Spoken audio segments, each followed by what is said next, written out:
Hello everyone, তো তোমরা সবাই কেমন আছো? তো আশা করছি তোমরা ভীষণ ভালো আছো আর আমরাও ভীষণ ভালো আছি। তো নতুন দিনে নতুন সকালে তোমাদের সবাইকে গুড মর্নিং জানিয়ে ভিডিওটা আমি এখান থেকেই স্টার্ট করছি। তো আজকে হচ্ছে বুধবার, তো আজকে বরের অফিস ছুটি। তো ওই জন্য আজকে টিফিন বানাইনি, ও বানাতে বারণ করলো, ও টিফিন কিনে নিয়ে এসছে আজকে। তো চলো এবার শেয়ার করি আজকে আমি কী কী রান্নাবান্না করলাম। আজকে আমি রান্না করেছি এখানে গলদা চিংড়ি সর্ষে দিয়ে করেছি, তার সঙ্গে বেগুন ভাজা আর উচ্ছে দিয়ে মুসুর ডাল ঘন করে, আর তার সঙ্গে গরম গরম ভাত। তো তারপরে ভিডিওটা আর কন্টিনিউ করা হয়নি, আবার সন্ধ্যাবেলা হ্যালো তোমাদের এভরিওয়ান, সঙ্গে তো দেখা হচ্ছে। সবাইকে গুড ইভিনিং জানাচ্ছি। তো এখন বাজে ওই সন্ধ্যে 6:30 মতো। তো দেখতেই পাচ্ছ একটু রেডি হয়ে নিয়েছি।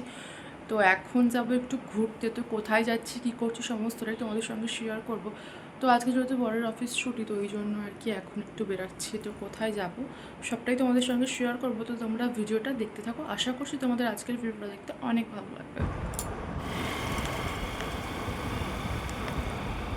তো তোমাদের তো বললাম যে আমরা আজকে একটু ঘুরতে যাচ্ছি। তো এখন ওই 6:30 মতো বাজে, তো এখন দুজন মিলে বেরিয়ে পড়েছি।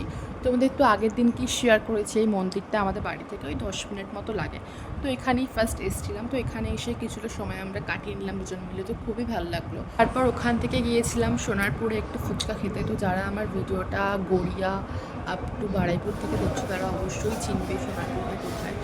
তো তারপর একটু এসেছিলাম বিগ বাজারে, তো ওখানে এসে একটু কিছু গ্রসারি শপ থেকে কিছু কেনাকাটি ছিল, তো সেগুলোই কিনতে এসেছিলাম। দেন দুজন মিলে কিছুটা সময় খুব ভালোভাবেই কাটালাম। তো আমার ভিডিও তোমাদের কেমন লাগছে তোমরা কমেন্ট করে আমাকে জানিও।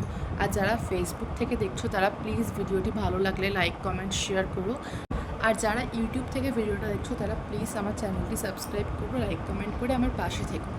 তো এখানে দেখতেই পাচ্ছ আমরা যেগুলো কেনাকাটির ছিল, তো সেগুলোই এখন কেনাকাটি করে নিচ্ছি। তো তোমাদের সঙ্গে আমি বাড়িতে গিয়ে একটা ভিডিও শেয়ার করে দেবো যে আমরা কী কেনাকাটি করলাম আজকে এখান থেকে। দেন তারপর বর বললো যে রাত্রিবেলা কিছু রান্নাবান্না করতে হবে না, তো বাইরে থেকেই খাবার কিনে আনবে। তো যেমন কথা তেমন কাজ।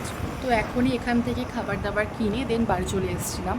তো ভিডিওটা তোমাদের কেমন লাগলো তোমরা কমেন্ট করে জানিও। আর দেখা হচ্ছে নতুন কোনো ভিডিওর সঙ্গে, ততক্ষণের জন্য তোমাদের সবাইকে টাটা।